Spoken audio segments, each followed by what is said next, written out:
School और शिक्षा हम सब के लिए बहुत बड़ी जरूरत है।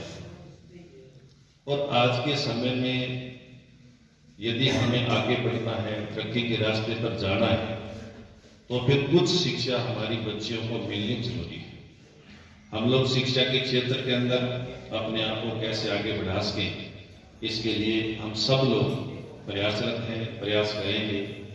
और बच्चियां जो यहाँ हैं, हमारा निवेदन है कि कुदरत ने सभी को 24 घंटे का टाइम दिया है, किसी के लिए भी 22 घंटे या 26 घंटे नहीं है।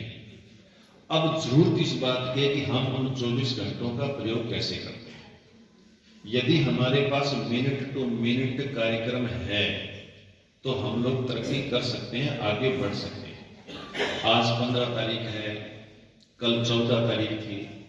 14 तारीख को रात को 12 बजे के बाद हमारे खाते में 24 घंटे 1440 मिनट आए हैं।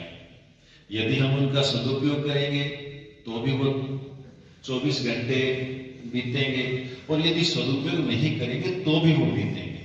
घड़ी तो टिक टिक टिक करके चल रही है, घड़ी रुकती नहीं है।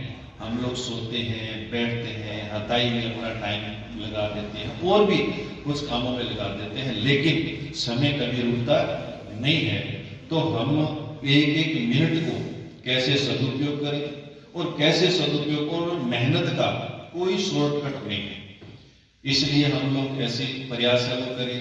सूरतगढ़ शहर के अंदर बहुत से बच्चे बाहर से पढ़ने के लिए और आते हैं, और इसलिए हम सब की जिम्मेदारी है कि हम क्षेत्र के अंदर इस शिक्षा की नगरी को और ज्यादा कैसे बढ़ाएं।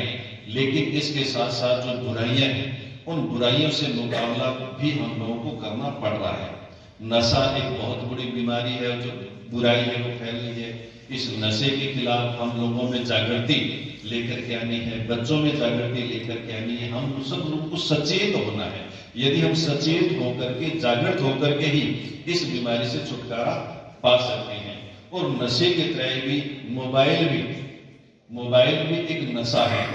हम मोबाइल का एक समयबद्ध तरीके से सदुपयोग करते हैं तो मोबाइल एक बहुत अच्छी चीज है, लेकिन उससे ज्यादा यदि इसका हम लोग प्रयोग करते हैं तो मोबाइल भी एक नशा ही है।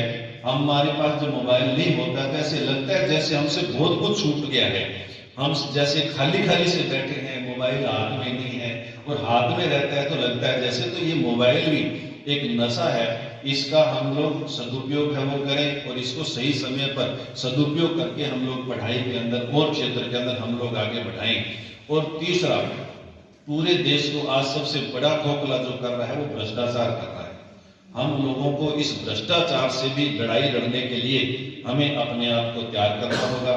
जब आप अधिकारी बन करके यहाँ से जाओगे, और जब आप अधिकारी बनकर के एक सीट पर बैठोगे, तो आपकी सबसे बड़ी जिम्मेदारी रहेगी कि भ्रष्टाचार से किस तरह से हम लोग लड़ाई लड़ें, और इस भ्रष्टाचार से मुकाबला करके इस देश को खोखला करने जो ऐसी ताकतें हैं, उन ताकतों से कैसे हम लोग अपने आप को बचाएं, आने वाली पीढ़ियों को बचाएं।